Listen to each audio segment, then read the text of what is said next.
아름다운 세상, 아름다운 사람. 이 시간에는 우리가 사는 세상을 아름답게 만들어주시는 분들과 이야기 나누는 아름다운 토크 시간인데요. 오늘도 아주 특별한 분을 저희 스튜디오에 모셨습니다.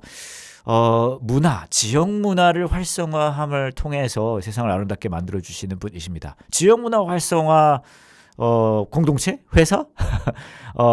문화공작소 이사로 계시는 유명한 목사님 함께 계십니다. 안녕하세요. 네, 안녕하세요. 반갑습니다. 바쁘신데 이렇게 함께 해주셔서. 감사합니다.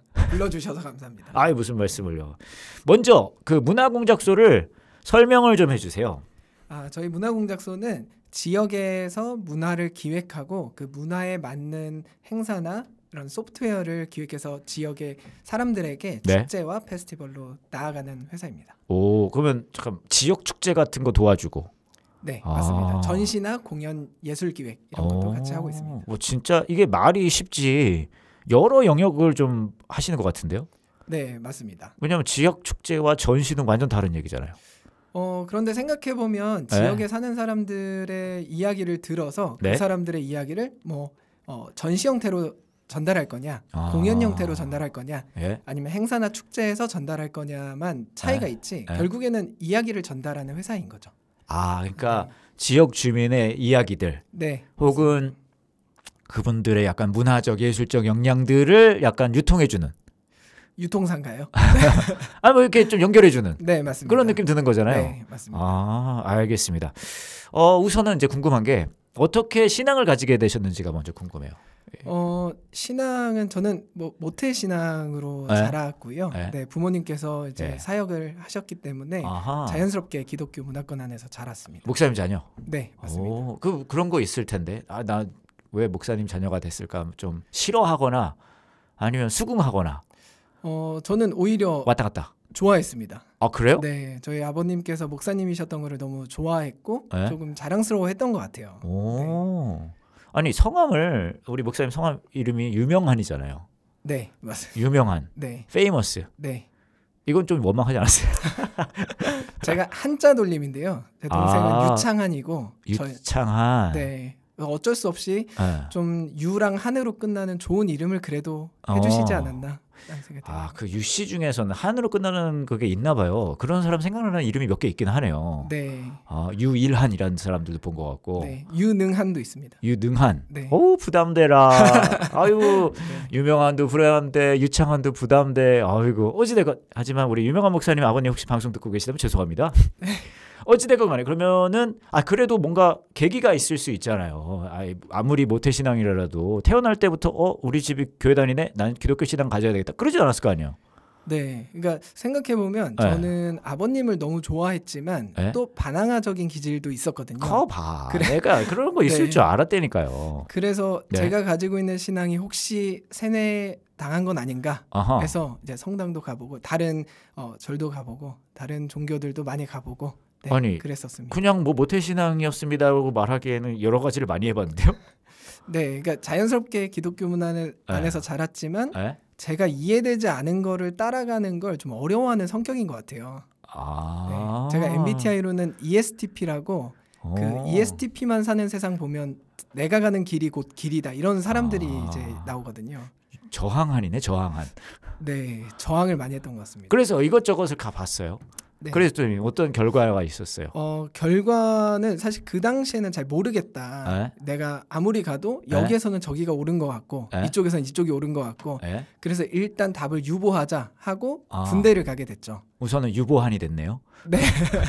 그래서요? 그래서 군대에서 제가 인격적으로 하나님을 좀 개인적으로 만나면서 좀 모태신앙이었지만 군대에서 하나님을 군태네요. 군태.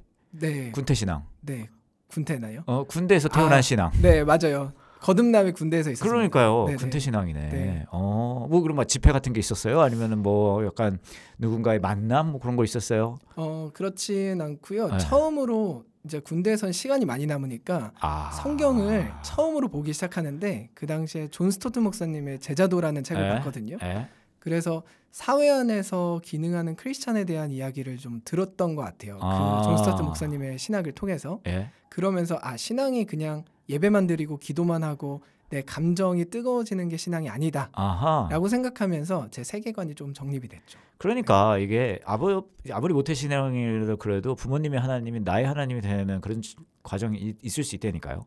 그런가 봐요. 그러니까요. 네. 알겠습니다. 그러면은 우선 그렇게 신앙을 가지게 됐는데 신학교도 가셨잖아요. 네, 맞습니다. 그건 또 다른 얘기거든요. 네. 왜냐하면 모든 신앙을 가진 분들이 다 신학교를 가진 않아요. 네. 네. 뭐 가끔 혹은 자주라고 할 수 있겠는데 정신 차려보니 신학교 다니시는 분들도 계실 수 있어요. 네. 그러면 어떻게 그렇게 되신 거예요? 이제 아버님의 영향을 많이 받았겠죠. 이제 아버지께서 목사님으로 사시는 게 너무 행복해 보이셨거든요. 그래서 행복한 목사님이셨어요. 네, 그러신가 봐요. 그래서 저도 아버님처럼 어떤 일을 하더라도 좀 나의 행복과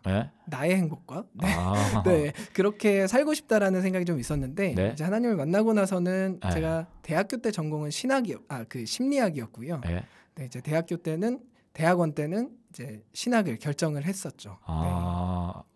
그 자아 실현의 하나로 간 거예요? 네, 그렇습니다.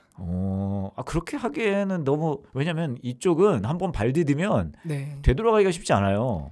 근데 여기만큼 제가 어떻게 보면은 전공자로 갈 수 있는 길이 또 없겠다. 제가 아버님도 목사님이셔서 그 기독교 문화 안에서 이제 어렸을 때부터 교육을 받아왔지 않겠습니까? 그렇다 보니까 내가 가장 관심 있고 좋아하고 재밌어하고 잘하는 곳이 여기겠다라는 생각을 했던 것 같아요. 네. 나름 좀 유능한이 될 수 있겠다. 그런가 봐요. 네. 여기다 나의 길은. 네. 알겠습니다. 그렇게 해서 이제 신학교를 갔는데 어땠어요? 괜찮았어요? 신학교를 가서 제가 아까 저항정신이 좀 있다고 했었잖아요. 저는 그냥 출술 갔을 것 같지 않아요. 네, 그렇습니다. 신학교에서도 계속 저를 따라다니는 질문이 왜였어요.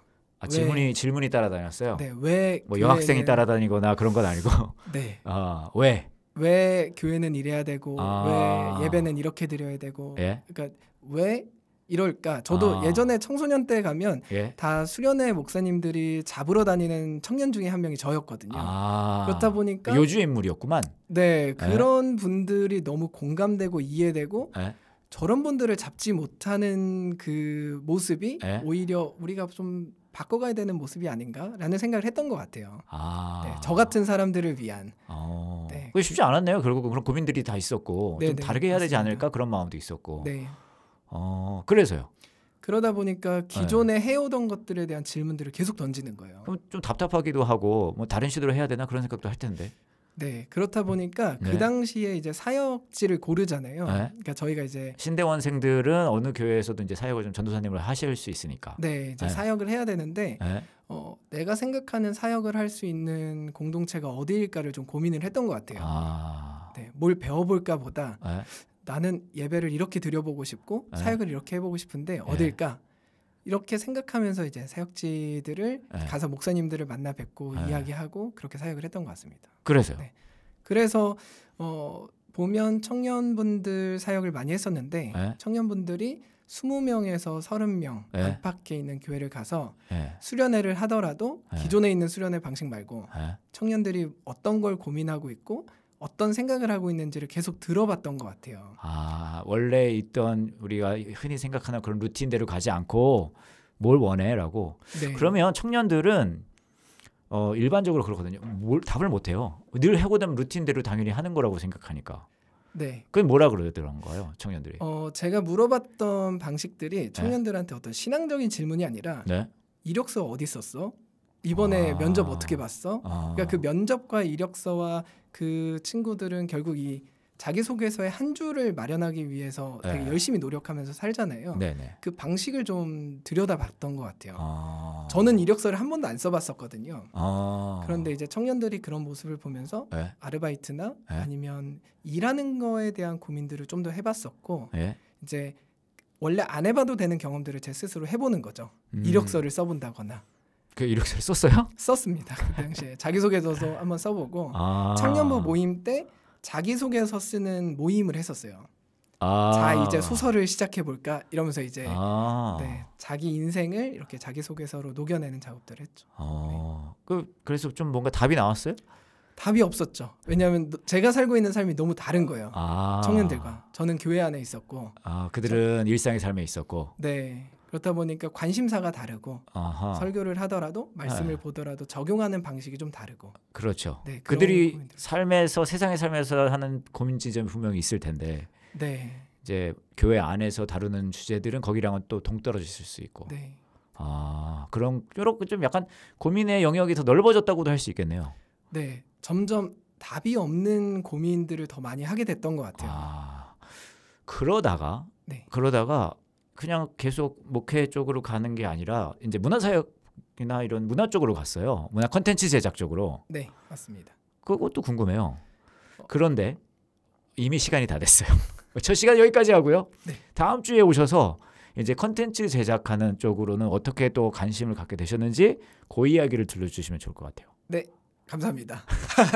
네, 지금까지 문화 콘텐츠 제작하는 문화공작소 이사로 섬기고 계시는 유명한 목사님과 함께 이야기 나누었습니다. 고맙습니다. 감사합니다.